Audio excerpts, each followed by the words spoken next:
And mindfulness. This is one thing that I've been reading a lot about and trying to incorporate into my life for the last couple of years, which is living in this moment. And I do this a lot as a visual for people. Be in this moment. That'll be my new cuckoo clock thing. I'll come out of my office and go, turn around, go back.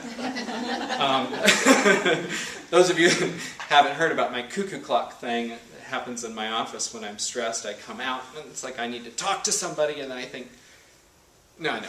And I just turn around and go back in my office. But anyway, being in this moment, living in this moment. A lot of mentally disturbing things have either already occurred, and we're pulling them back and making them a part of this moment by keeping them in our heads, or we're projecting into the future and pulling and borrowing trouble from tomorrow and making it real in today. Living in this moment gets back to a very uncomplicated, simple moment of what do I need in this moment. I'm feeling really anxious. What do I need in this moment? I need to figure out what I'm going to do with it. Wait a minute. No, I don't.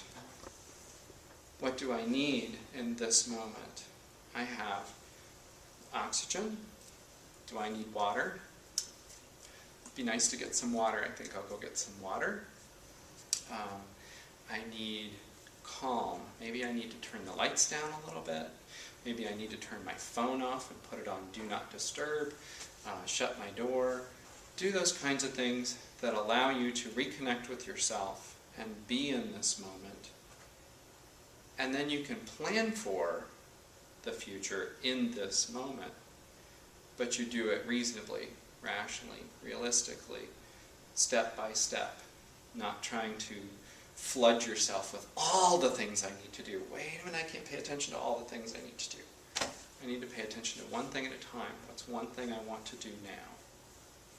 If I feel like I need to problem solve something right now, that would make me feel better. Okay, pick a thing, make it a small one, so you can problem solve it quickly. Feel the success of having done it, and that'll motivate you on to move to the next, more difficult thing.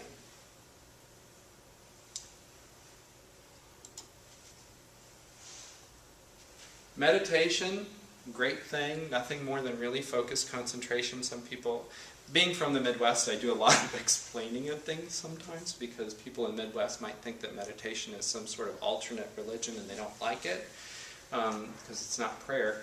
So meditation, more Californians around this area, so they know what meditation is. Some cautions on meditation, or more likely cautions on prayer, is to watch what you wish for because you might get it and then see you should have been more specific. If you wish for a boyfriend, you might want to be more specific before he shows up on your door. Or maybe that's just who you're looking for. I don't know. Back to not judging. And don't take your life too seriously. Oh, and the other one I love, I came across that about 6 months ago.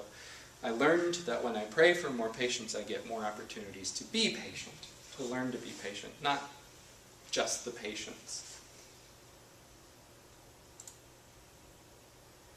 It's a big universe out there. I don't know which one of those little specks that we are on, but we are little tiny specks on a little tiny speck inside of this huge universe. So how much are some of the things that are distressing you today really going to matter in a year, in 5 years, in 100 years, in the scope of the universe? Is it something that you can let go? So the takeaways you have today, you've got your breathing technique, you've got the progressive muscle relaxation technique, you've got the concept of trying to weed your mental garden of the negative concepts and things that might activate you. Trying to live consciously, that being mindful of this moment and what you're doing. And trying to embrace acceptance. Did I take it out of there? I did. I love the Serenity Prayer, or the Serenity Meditation, if you will. People that have been involved in 12-step groups know what that is.